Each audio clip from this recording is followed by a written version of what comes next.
So now that we have a general overview of what exactly attributes kind of are and what they represent in Houdini, we're going to take this whole thing a level deeper and dive into VOPs, or VEX operators.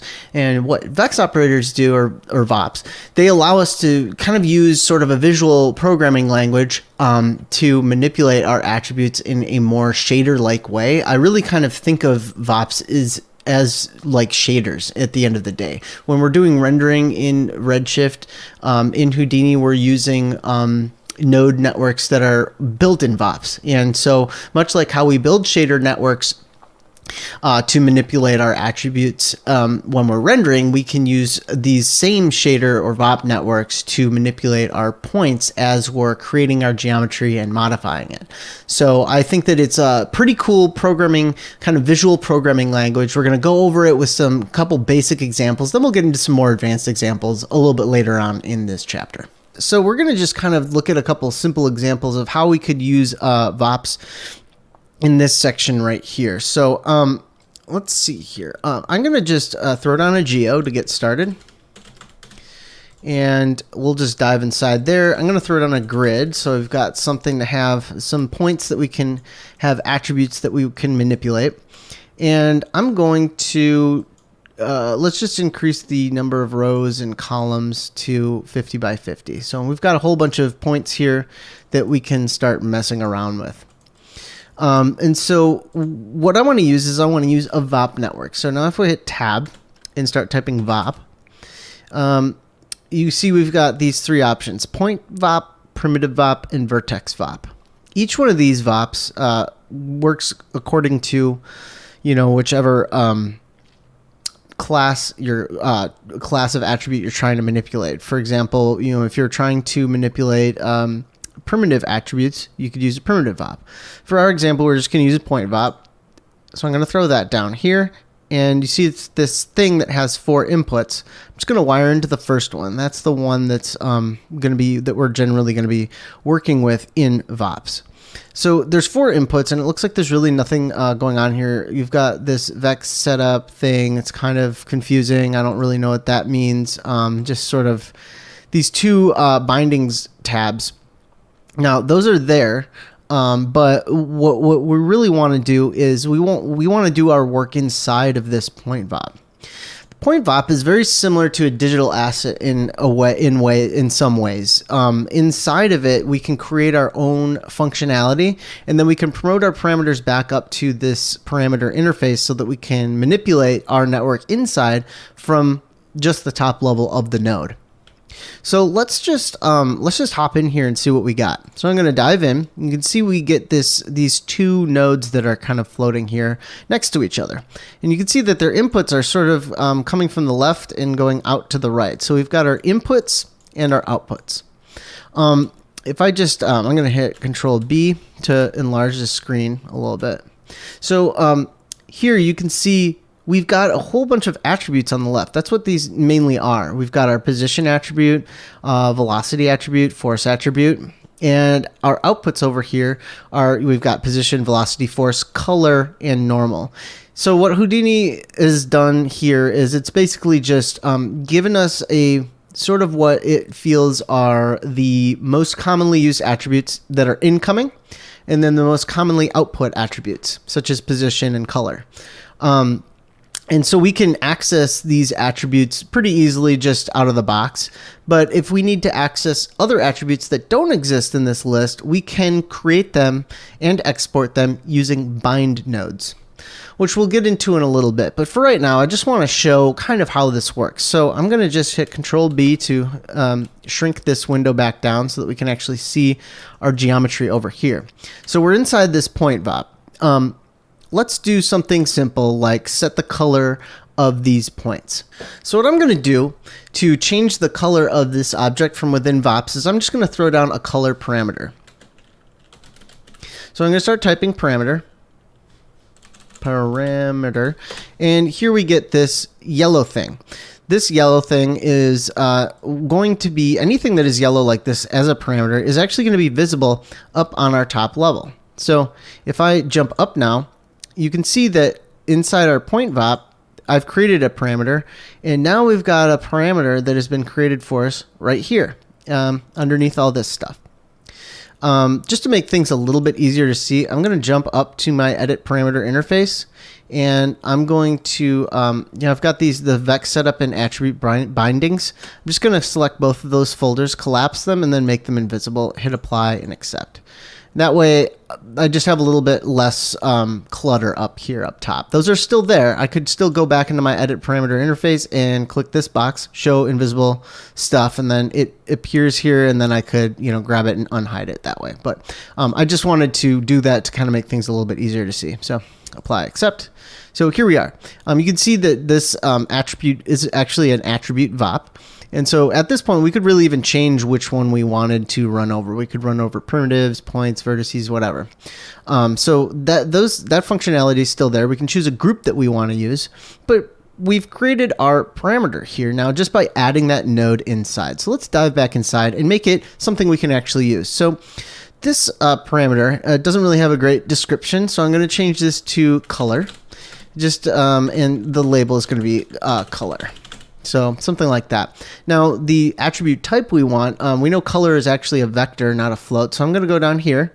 I'm going to open this list up. And if I go down, there's a nice little color preset we've got here. So I'm just going to put that down. And then what do we want to change? Well, we want to just set the color on our outputs. So if I just wire this in here to CD, you can see that it turns black. But now when I pop up here to the top, I got a point VOP, I've got a color selector here, and I can just set the color to whatever I want, and it sets the color for all of our points. Now, that's a pretty complicated way of accomplishing a pretty complicated or a pretty simple task, given the fact that there's just a color node that we could use. But, obviously, inside here, we have the ability to manipulate each one of our points separately using maps and various things.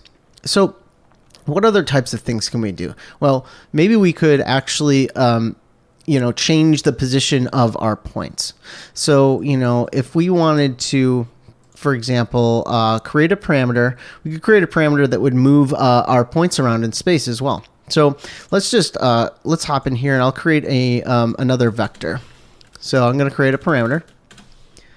And I'm just going to pipe this into position, like so.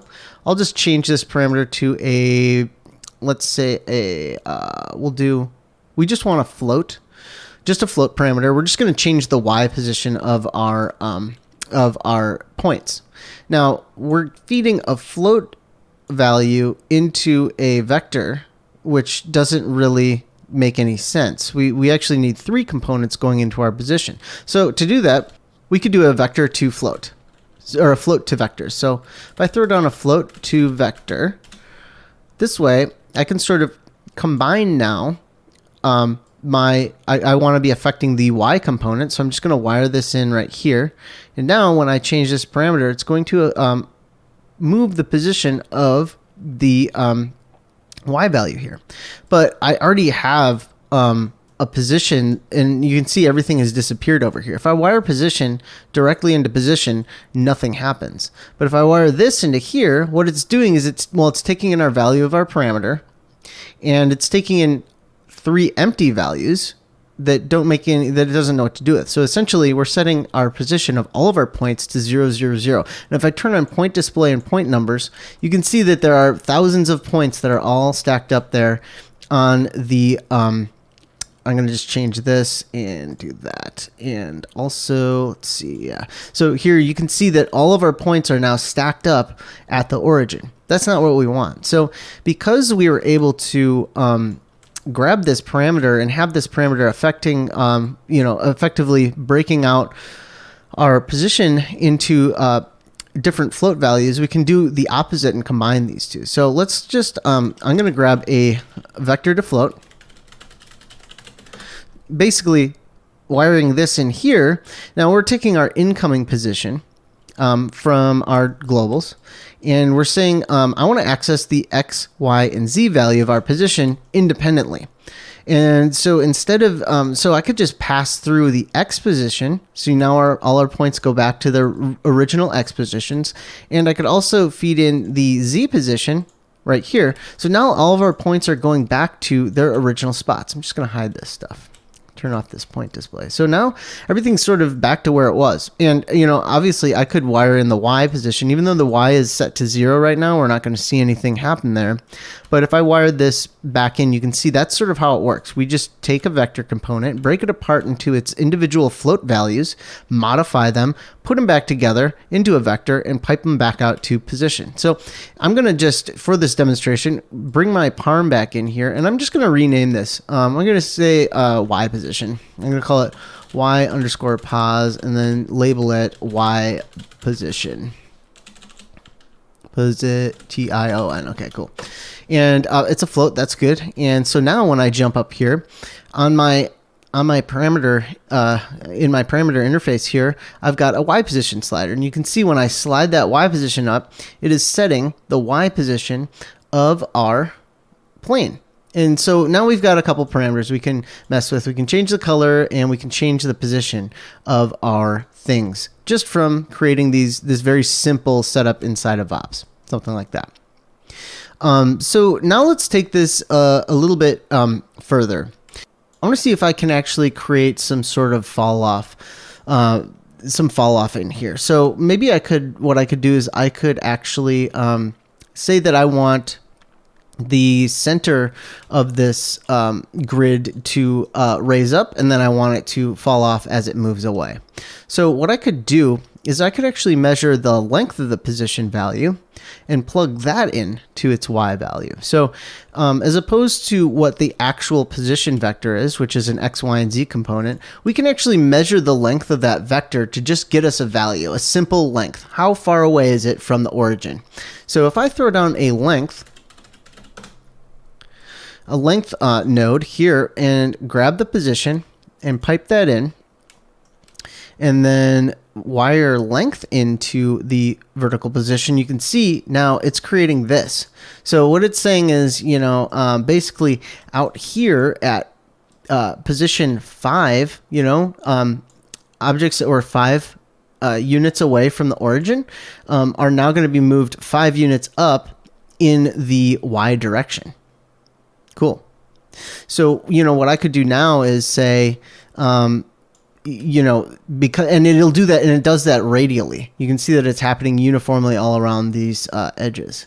What I could actually do is, suppose I didn't want that to go up quite as high, I could use a fit range to sort of clamp these values down and get them into a position that would be useful to us. So if I throw it on a fit range, this is exactly like how it was when we used the expression in our previous example.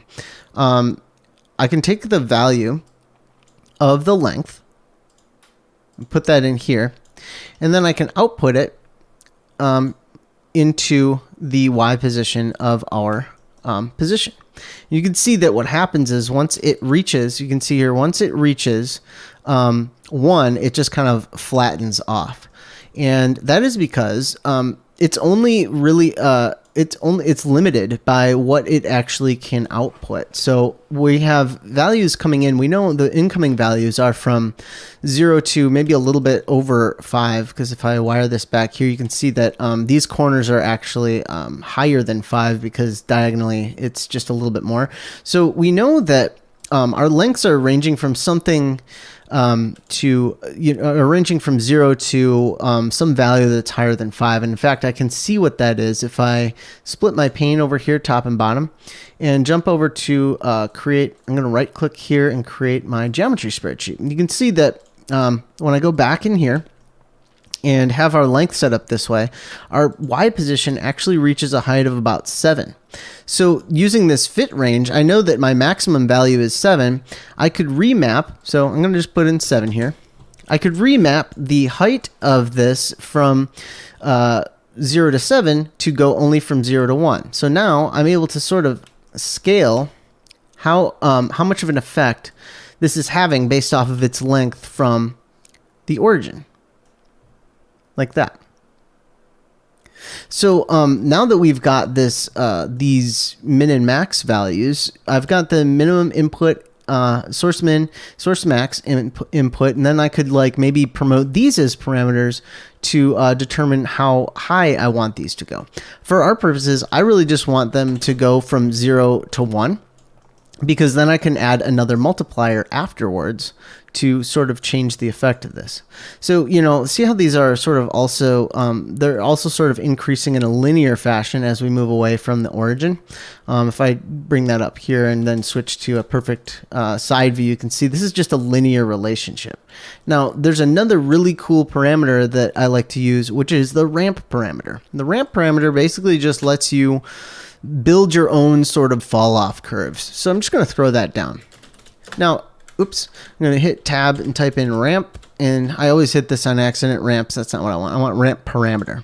And see how it's yellow again? It's going to also be promoted up here on our interface. Now, I don't want to use a grayscale ramp or a color ramp, so I'm just going to dive back inside, grab my ramp, and I'm going to change it from RGB ramp to a spline ramp. You can see that it gives us this nice line. Now, it's not necessarily going to make any difference right now what I set inside of this node. I really have to be out on the in the SOP level to be able to make any adjustments to this ramp for it to actually mean anything. But what a ramp actually expects is it expects a value from 0 to 1, ranging from 0 to 1, and then it will output it'll look up that value going from 0 on the left to 1 on the right, and then it'll output sort of that vertical amount. So if I want all my values between 0 and 0.25 to map to 0, I could just, you know, dial this in like so.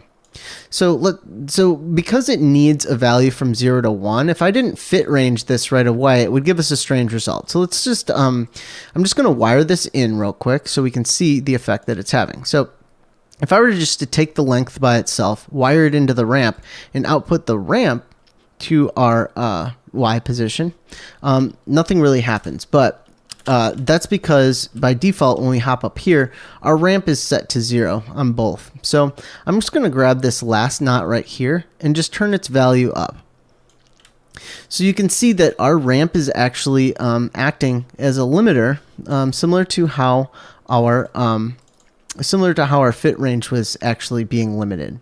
And you can see that I could clamp this off even further by, oops, I can't do it from within here again. Got to be up here. But I could clamp this off further by dialing this down. You can see that it's making that slope more dramatic in the center of our grid. So it's sort of like almost adjusting the contrast of this fall off that we have created. So because ramps really expect values going from between 0 and 1, and we're actually feeding it values between 0 and 7, this is one of the important things to get used to inside of VOPs, and that is actually remapping your values to go between a value of 0 and 1. So if I set my destination minimum and maximum between 0 and 1 and then feed this into the ramp, we get basically what we had before, but we get a little bit more control. So now if I really wanted to have a more drastic, effect after I apply this ramp, I could just throw down a multiplier, which I'm going to do. I'm going to actually just use this Y position. I'm going to just change it to Y mult and then call this Y multiplier, so that it actually has more, it really describes what it's actually doing in our network. And then I can multiply this output by that multiplier. So if I add a multiply in here, and I just bring our Y multiplier down here and wire it in, this multiplier is simply just going to multiply these two values together. So now, if I were to pop up here, why my Y multiplier is set to 0, maybe I can set that back to something like 5. This is sort of where we were in the first place. But now that I have this ramp, I can sort of control how this is falling off.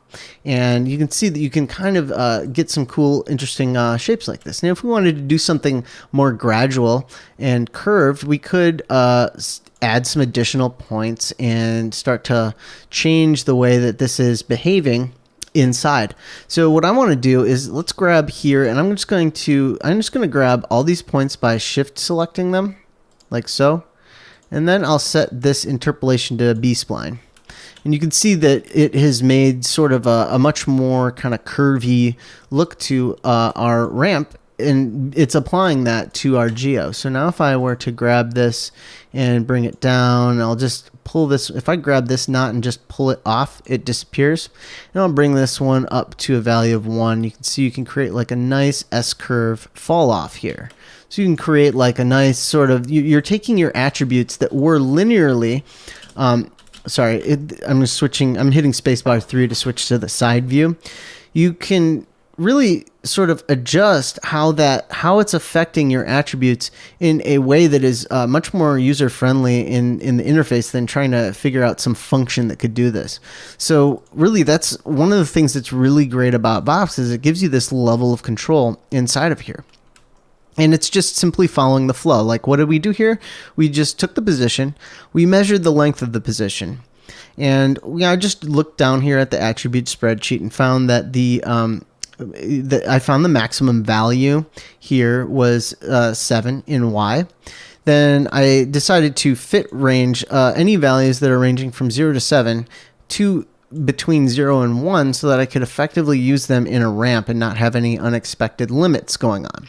Then I wired them into the ramp, and then took that output, multiplied it by some arbitrary parameter that I determined, and then fed that into the Y value and fed that back out to the position, while actually feeding the position of the original X and Y coordinates, or the X and Z coordinates, in, and determining this new Y coordinate. So all of that is being done inside of that VOP for us. And so you've got your multiplier here. You can effectively change how much this ramp is having an effect. You got your ramp here. You can change, what that's doing, and, create all sorts of cool shapes, basically just by modifying this stuff. So yeah, that was just sort of a little bit of an intro. The next thing I want to do is let's just work with a little bit of an attribute,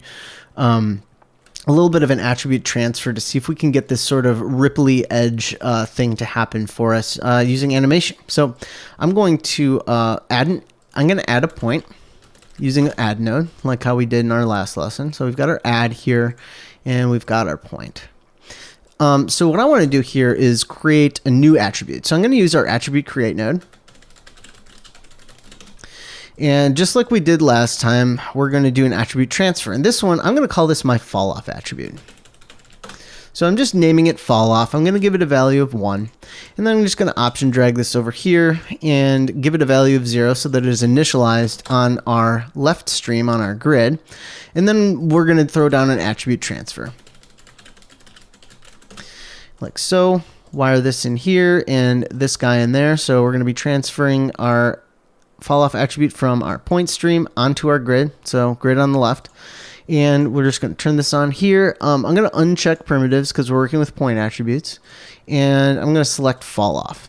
And under conditions, I'm going to change that distance to be something like, maybe 0.7, and increase the blend width to 1.8. Something like that. Seems good. I can't really see what's going on, so I'll throw it on a visualize like I've done before. Alternatively, there's a keyboard shortcut for it.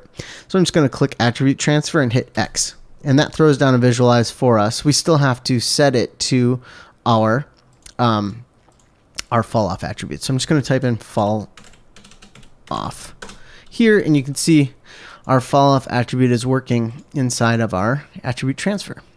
So if I were to change that blend width, you can see it effectively growing and shrinking our little attribute here.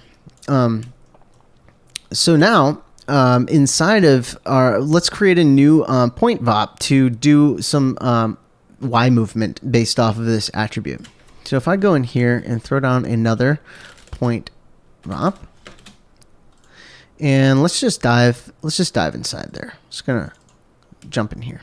Now we've created our fall off attribute. As I was saying before, we can create our own input and output attributes. Where here we can't see, there is no attribute called fall off. We just made our own. So to bring in your own attribute, you just use a bind import.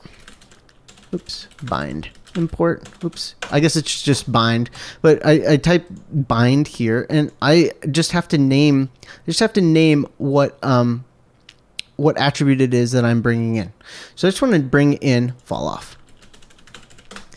And if I wire fall off into color, you can see that it has taken the grayscale value of our fall off, much like how our visualizer appears here, and we've just wired it into color. So that's kind of a cool way. Sometimes when I'm in here, I'll use the color to help debug what some of my attributes are doing as I'm building my little network in between here.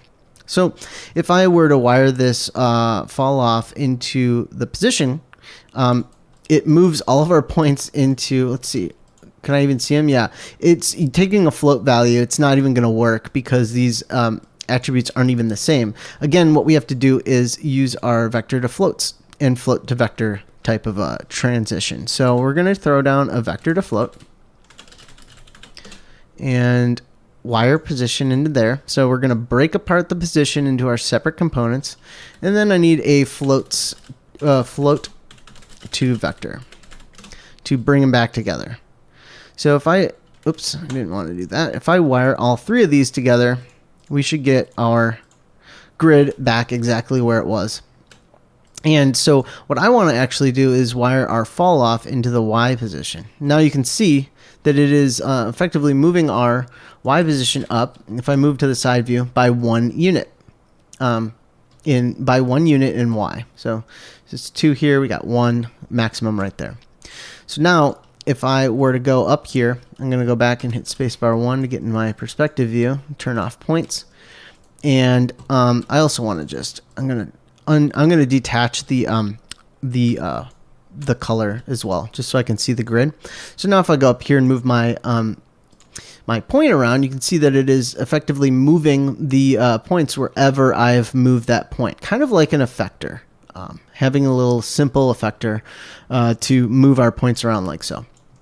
So you can also, I mean, this is now where things start to feel a lot like fields in Cinema 4D, because we could add, you know, sort of like a noisy fall off to this edge. If we didn't want this to be a perfectly sloped fall off based off of our blending of our attribute transfer, we could add some noise to this. So let's do that. My favorite one is turbulent noise. So we're going to go throw down a turbulent noise. And you can see that it creates this turbulent noise node for us. So what turbulent noise needs is a position, because it's creating noise throughout space. So we have to feed it a position. We do that by feeding in the position from our position attribute. So our incoming position attribute is fed into our turbulent noise, and then we can actually just to visualize it, I'm just going to pump that into color. You can see that we've got this nice noise pattern starting to appear. Actually, I want to go up here and increase the resolution of my grid, and I can easily do that. I'm just going to crank this up to like 200 by 200 or something like that, so we can really see our noise function appropriately. So I'm going to jump back in here, and now if I were to wire this turbulent noise into our position, you can see that it actually doesn't do anything. I meant to actually wire that into our position Y. Instead of using our fall off parameter, we're just going to use our noise. You can see we get sort of something similar to like what our mountain stop would do. Now inside of here, we've got our amplitude that we can change on our noise. We can change our roughness, and we can change the frequency to be higher or lower. Also, we've got stuff like, right now, we're working with a one-dimensional alligator noise. I could change this to a purlin noise and we get a different function. But you can see it jumped up in space. So this is one thing that's kind of important to keep in your mind when you're working with noises in Houdini, is that it's going to be changed. Like, the noises are not always centered about the 0 axis. Some noises range from negative values to positive values, and other noises go from 0 to, you know, some positive value. And, you know, I'm oftentimes having a hard time remembering exactly what those ranges are. So what I'll do is I'll just create a dummy debug variable so that I can kind of remember or remind myself of where these noises, what values these noises are creating. So I'm just going to do, like, you know, how we brought in our fall off attribute up here using a bind. We can actually export our own little attribute and check it out over here. So I'm going to just write a bind export, and then I'm going to just call this debug. it's going to be an attribute simply for looking and seeing what types of values are coming out of our noise. So if I wire in our noise here, you can see that our debug attribute appears in our spreadsheet, and now we can kind of see if I, whoops, didn't mean to do that. If I click on my debug attribute and sort it vertically from max to min, you can see that my Perlin noise is reaching a maximum value of about 1.07 and a minimum value of 0.34. Okay. So I know that if I wanted my values to range from -1 to +1, I could, or from 0 to 1, I could throw it on a fit range and remap this range. So let's do that. So if I throw it on a fit range, I'm going to just put that in right here in between these two. Oops. I'm going to grab this fit range. I want to take the output of the turbulent noise. I also want to take the output of the debug as well. So now right after my turbulent noise, I've got this fit range. And I know so if my source input and minimum and maximum are going from 0.34 up to it's reaching a maximum of 1 now. So this is where maybe I'll actually keep debug wired in separately so I can see these values separately. So 1.07 is our max. So I'm just going to put that in our source max, 1.07. And then our minimum is something like 0.34. So I'm going to do 0.34 for our minimum. And then you can see if I switch to our side view that our noise is really ranging from a minimum value close to 0 and all the way up to a value of 1 maximum. And if I really wanted to, I could kind of crush this a little bit by crushing in these input values and output values, and you'd see it kind of levels off by fitting all that pattern in there. I'm not going to do that quite so much. I'm just going to maybe increase that maximum a little bit and bring the minimum down a little bit as well. Back to something like 0.35. Sounds good. So now that we've remapped this noise between 0 and 1, we could actually multiply the value of our fall off by that. So if I were to do a multiply operation in Photoshop, it would sort of look like this. So if I throw it on a multiply and I bring in my fall off and just wire that out to color, you can see that we're just left with our color. But if I multiply the noise by that, you can see that it will actually, and if I'm going to just change this, I'm going to unwire the Y position, or the position, just so that we can see our color on a flat plane. So you can see when I bring in the multiply, it's actually doing a compositing operation on the color of adding a noisy color to that fall off attribute. And now what I could do is actually wire this into the Y value, and we would get our noise masked off in the center like that. So now we could go and move our add around and have it sort of effectively adding just this noise, but sort of masked off in sort of a fallen off blurry way inside of a region that we defined in our attribute transfer. So if I increase that threshold, you can see it kind of growing and changing and stuff like that. If I just wanted my edge to be noisy, just around this edge right here, but I wanted it to actually reach full on, I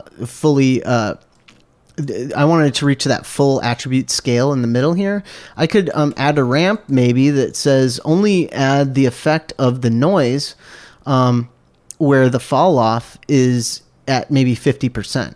So let's just talk about how we can do that. So in here, what I need to do is I want to take my fall off value and I want to remap it so that when the fall off value is at 50%, it's maxed out. We get a maximum value, and then it's minimum where it's 0 and 1. So the best way to do that is to use a ramp parameter. So I'm going to throw it on another ramp. And this is going to be our noise fall off. So I'm just going to rename this noise fall, our noise noise influence. I'll label it noise influence. It's going to be the noise influence based off of the fall off. We're going to want a spline ramp again, and we'll just wire this fall off into the input.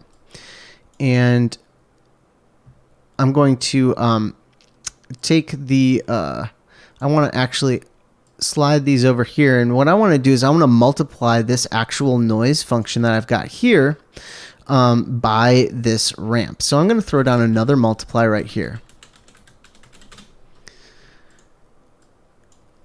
I could have wired this probably into this multiply, but I like having it separate so that I can do so that I can kind of debug it separately here. So I'm just gonna I'm gonna wire this into our color attribute just so that we can see it a little bit better.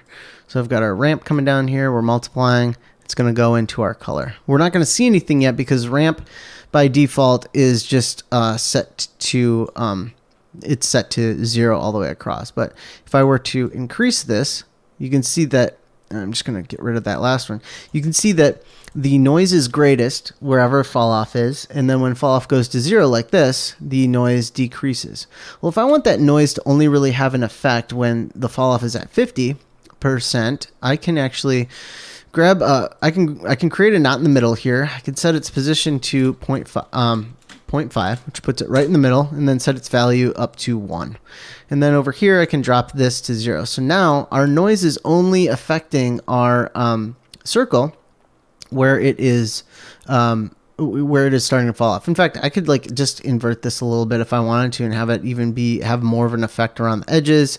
You can do this any number of ways. There's a ton of ways to do this, but so now that I've got this noise sort of mapped out how I like it, I could now do the multiply on the position of the fall off, so that the noise is only affecting the fall off around the edges. So we're taking we've got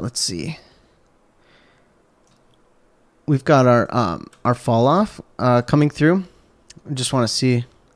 I'm just going to map the fall off to color again, so I can check that out. Yeah, it looks like so. What the problem we're having here is that now that we've multiplied this ramp here, it's actually going to create a hollow point in the middle, and we don't really want that.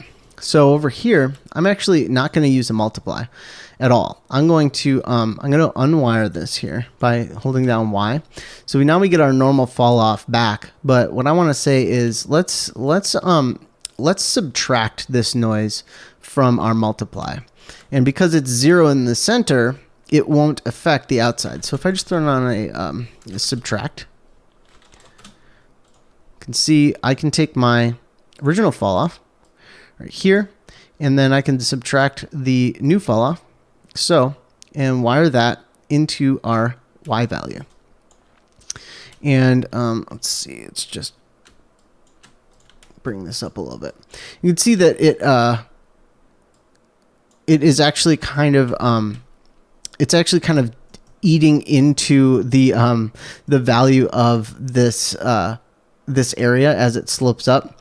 That's not exactly what I was going for. I just kind of wanted to have sort of noise happening during the fall off, but not actually having it going negative at all. So I'm going to just throw down a clamp. A clamp node works a lot like a fit range node, except it lets you sort of keep values between certain values. So if I just throw on a clamp, the clamp is going to say, yeah, I don't want anything to go below 0. I could set this to some low value and some high value, and it would effectively have no effect. But if I don't want this noise to drop into the negative at all, and I throw it on a clamp and I say I want the minimum to be 0, then it'll always keep these values between 0 and 1. So now let's go back up to our geometry. I'm going to just grab our attribute transfer and maybe bring the distance threshold down and the blend width up a little bit like that. So now if I did something like animate our distance threshold from some negative number like this, which is kind of cool, you can actually do this. You can bring the value negative and it won't, it'll just sort of disappear. So if I bring this negative, and let's just go on frame 1, I'll set a key. I'm going to option click there at negative 3.3 it looks like, and then we'll just go up to frame 96, and I'm going to set my range to 96 as well over here, lower right hand corner, so that my timeline is set to a certain range. And then I'm going to just bring up that distance threshold to it looks like about 8. Based off of where I'm at right now. So you get this sort of growth pattern happening. If I'm not like too big of a fan of how this noise is looking, what I like to do is also promote the noise parameter. So let's just hop in here. Out here on our VOP, we've got, what do we have? We have some, I'm going to just hide these attributes again, going to edit parameter interface, collapsing vex setup and attribute bindings and saying invisible, hitting apply and accept. And that way our ramps and everything are just sort of contained. All we really have here is a noise influence where we can adjust like how much effect the noise is having depending on where it is in our ramp. I just want it to affect, right in the middle here, but we can also actually bring up some control for our noise. So let's go in here and find our noise. We've got our noise here. One way I could do, like, I could easily control the frequency from within this node. That works just fine. Or I could promote this parameter. So one way I can promote is over here, this gear. You can click and say promote parameter. If you notice down here, it's created this little kind of nub that sticks out.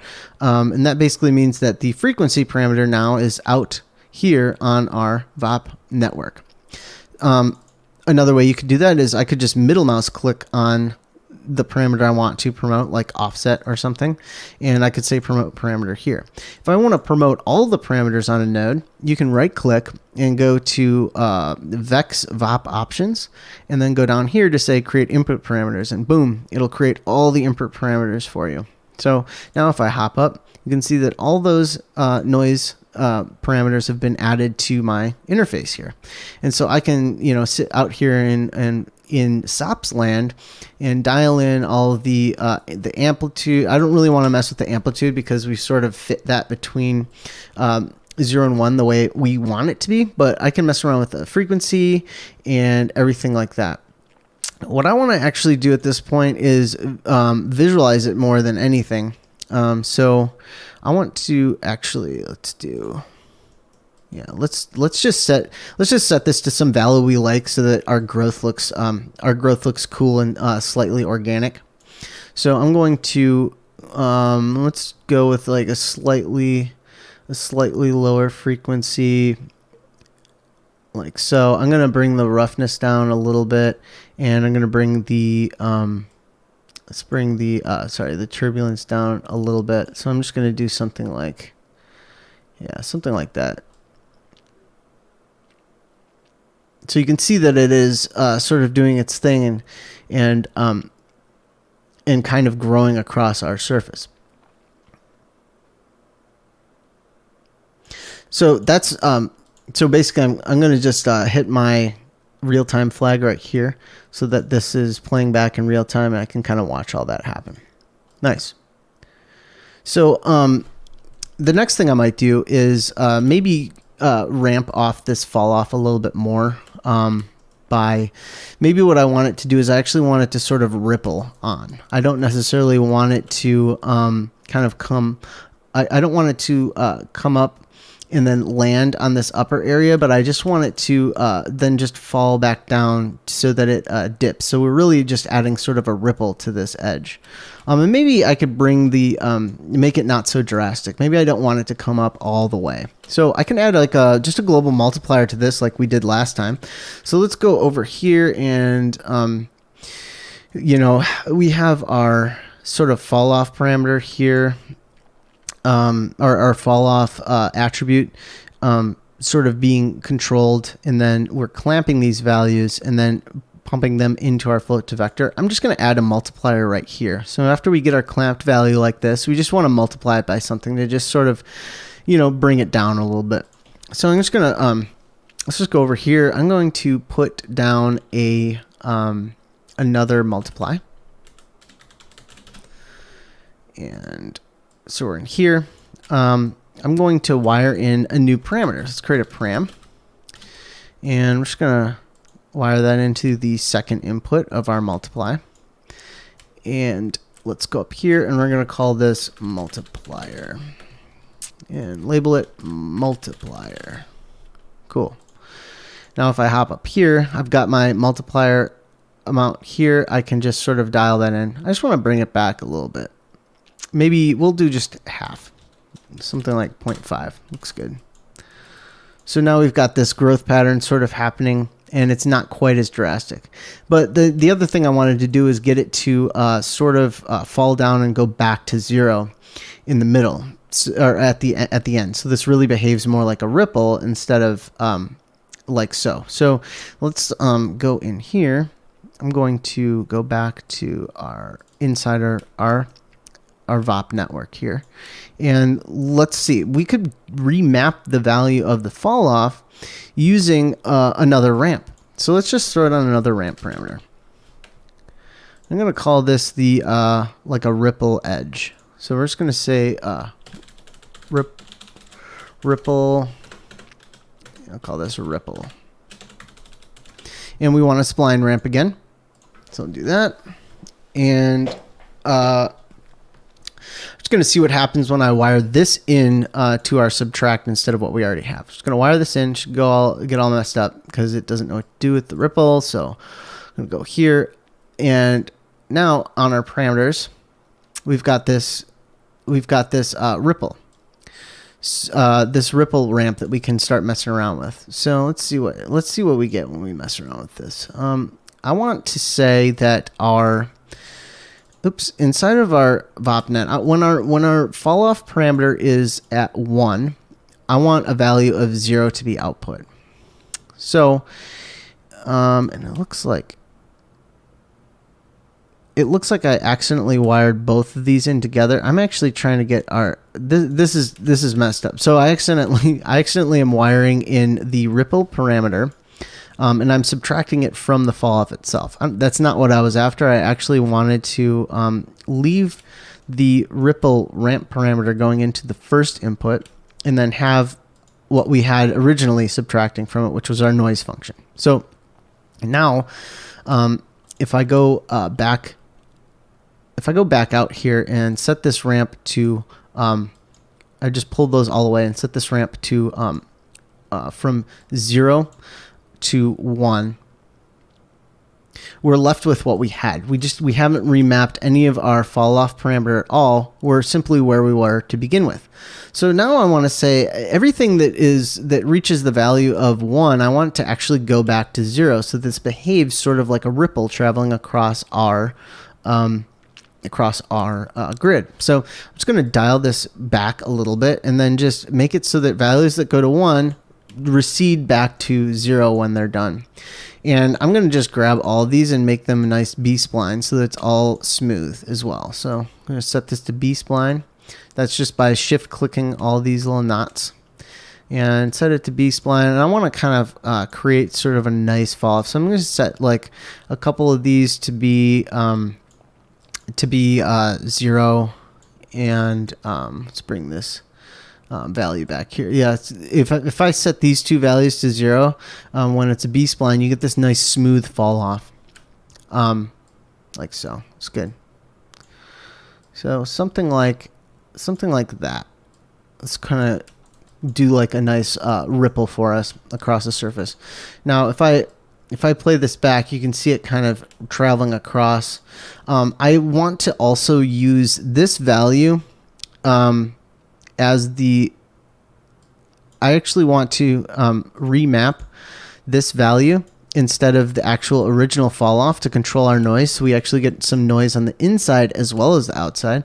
So I'm going to actually just take this ripple and I'm going to wire it into the ramp. So I decided to just bring this over here. You can see that it adds sort of that noise to our inner edge as well.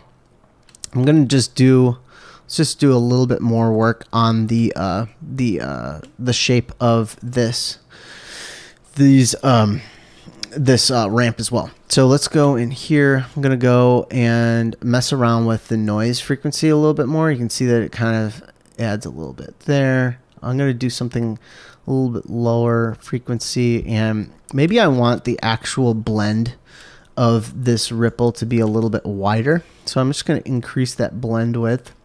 So I get something like that. And I'm like not fully digging how much of like this kind of pinched ring we're getting around the edges.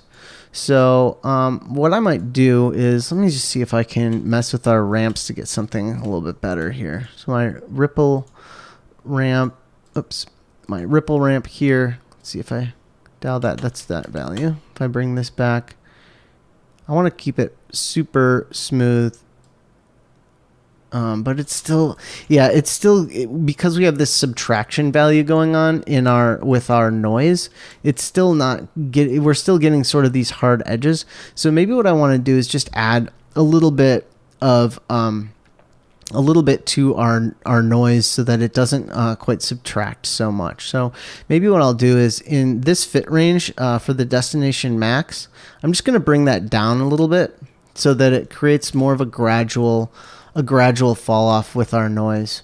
So when we subtract it, it doesn't have so much of an effect. And maybe what I'll do is I'm just going to mess around with some of these values. Sometimes it just helps me to kind of play with these values by hand, see what's happening with them. I'm still getting this sort of ring-like effect that I'm not 100% cool with. So I'm going to just try and debug this a little bit. Let's take our I want to take our noise and pump it into color. So whatever's coming out of the fit is just going to go straight into color. And I'm going to detach. Let's detach position for right now so I can see what's happening. And then I'm going to just, now when I've got my subtract going on, I want to just bring this. Now I'm going to set my color to the subtract so I can see what it's doing here. You can see that really at this point is where it's generating this sort of circle shape here. So when I'm creating this noise influence, let me see, maybe what I can do is actually add some smoothing to this noise influence parameter. So let's jump back out. And instead of just doing a straight up peak in the middle, I'm going to try smoothing this by, I'm going to shift select all these knots and then let's do a little bit of a B-spline on these. And you can see that that has made it so that that edge is much smoother now. Now that this isn't a peak in the middle, I was trying to avoid those hard lines. If I bring these together, you can see you get that really defined edge. When I pull them apart, it gets this nice smoothed out type of noise pattern happening with it. So if I go back inside my point VOP, and I'm just going to wire position back in from here. Just wire this back in the position.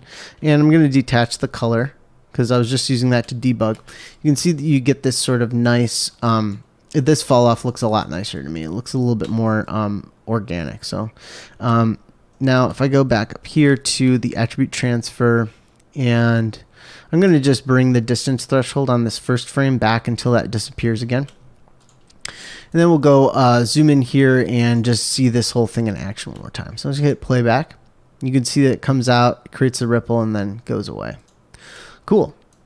So now let me just take this one step further and kind of make it so that we are so that everything is sort of appearing. I just actually want to clone some stuff on here and have it drive the scale of those clones so that we can have our clones sort of appear in this nice ripply fashion. So let's, I'm going to just decrease the grid a little bit. Let's just do 100. Oops, sorry.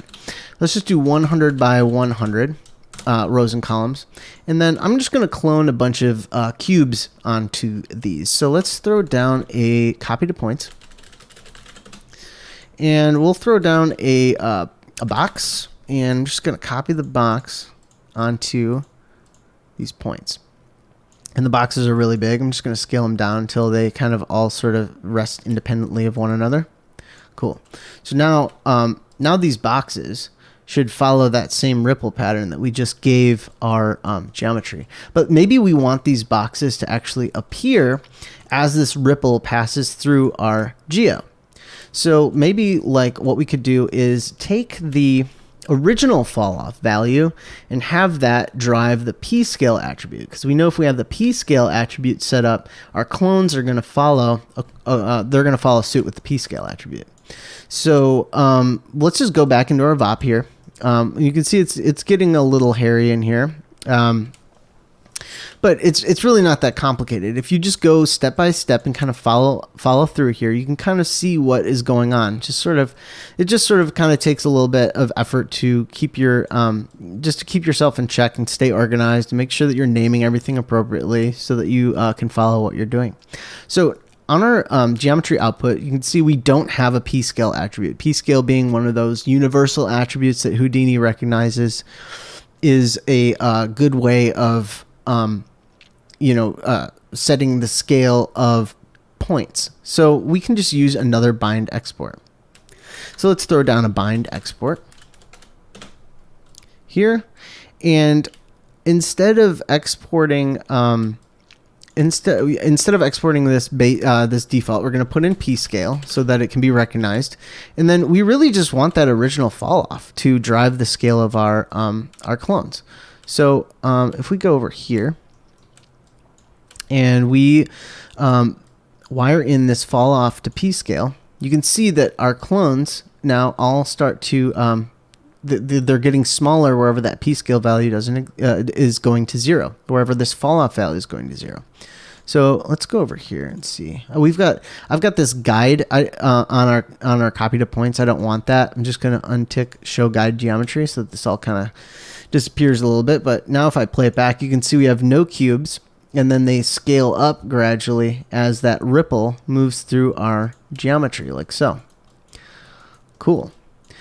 So if I wanted to, maybe have a little bit of overshoot with these cubes so that they kind of they grow and they get a little bit bigger, and then they come to rest at the end here, I could kind of do another little ramp based off of the fall off inside of our geo. So maybe what I'll do is I'll make my boxes just a little bit bigger.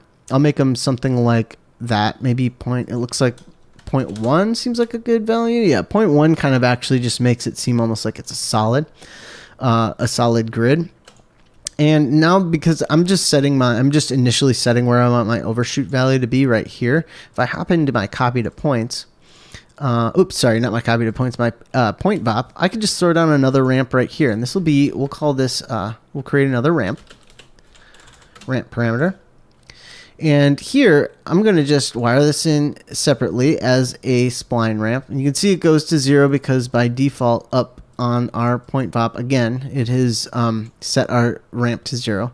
So I'm going to just, I'm going to turn this value up a little bit. And so it goes from 0 to 1 just as we had it. So really we're back to kind of where we started here. And then I can kind of build our overshoot in. So if we want our final resting size to be something like, let's just bring this last value down a little bit. We want our final size to be something like that. I could increase it somewhere in the middle here so that it actually gets bigger and then shrinks down to size. Maybe I want that maximum size to occur early on and then have it sort of decay out to the size that it lands in its final resting place. Again, just to make everything smoother, I'm going to grab all 3 of these and turn this to a B-spline interpolation. So our cubes get a little bit bigger and then they shrink back down. Let's get dramatic with it. I'm going to bring up the scale of our uniform scale of our object to something like, let's do 0.5. So these cubes get huge before they settle down. Now if I go back to our point vop and bring this back, bring my p-scale value back, I can bring this the final value down to I'm just going to go to the end of my timeline and bring this final value down to something that I'm thinking looks like the right size, something like that. And then maybe I'll just insert another point after. So I want to copy this point. I want to copy this value that I have of 0.1743. I could just create another one and add it. But what I like to do is I'll sometimes just click out here to create a value. Then I'll drag this one over to the left. And then I know if I delete this value, it's going to be constant afterwards. And then I can, if I add another value here, it doesn't even do what I thought it was going to do, which was copy the same value. I'm thinking of cinema. So if I go over here, I'm just going to paste that value in. And so there we get this resting point of 0.1743. So let's see what our ramp looks like now when we kind of animate it across. So you can see our cubes get big and then they start to settle down. Let's go and just play this back a little bit. Yeah, cubes come up, they get massive, and then they start to get small towards the end here. Maybe I'll give it a little bit of vibration so that when it, when this, I really want these to pop on initially. I want them to get really big, really fast. So I'm going to add another value in here just to help it reach that maximum value early on. Something like that. And then when it gets down to the end of the animation over here, maybe it bobs up a little bit, and then it goes back to something like closer to 0, like so, and then we'll have it kind of, I want this to actually not really increase in size too much over here. Like, this is all just subjective stuff at this point. I'm just kind of playing around and having fun. So let's just maybe bring this out and bring this one in so we can get sort of more of this like rippling effect as it moves across and grows onto our scene. So I'm just going to play this down. You see those points come out, they ripple, and there's a little bit of ripple following after the end here. Cool. So, yeah, that's sort of one of the ways that, I mean, obviously there's a million ways to do something like this. You could probably think of a bunch of ways to do it in any other app, but I think it's cool to kind of know how to do it in Houdini because you just have so much control with these. Basically, like this is Fields, more or less, but it's Houdini's version of Fields.